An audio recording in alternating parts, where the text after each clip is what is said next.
پیغمبری خوا فرمی صلی الله عليه وسلم الحياء والإيمان قرناء جميعا فرموي شرم وحياء لقل إيمان آوا هميشه بيكوان هميشه بيكوا أرون فإن رفع أحدهما رفع الآخر أقر يكيك أنما أي تريجنا منت هر كام يقلم دوانا نما أو يتريجان راسله وخول لقل خوي دبات أقر إيمان لإنسان يقدان نما شرم حياكش بو خوي نامنت وأقر شرم حياكش نمت ورده إيمانكش نامنت چونکە بەیەکەوەن کەواتە چەندە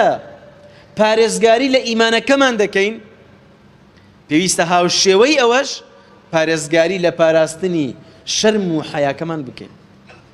چونکە شەرم و حەیامان نەمێنێت ئیمانەکەشمان نامێنێت